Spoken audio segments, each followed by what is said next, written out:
installing the 7mm drive backplane and drive cage.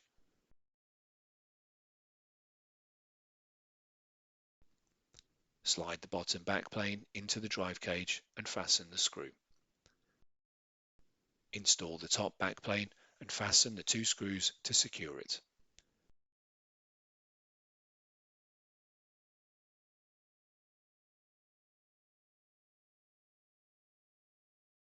Hook the securing clip over the riser adapter on the riser cage and use a screw to secure it.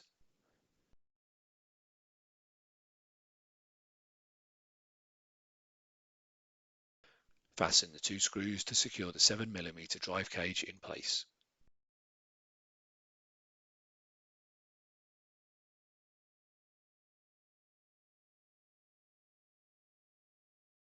Install the riser assembly.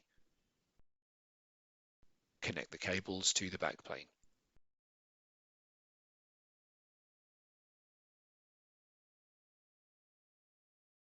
Install the top cover.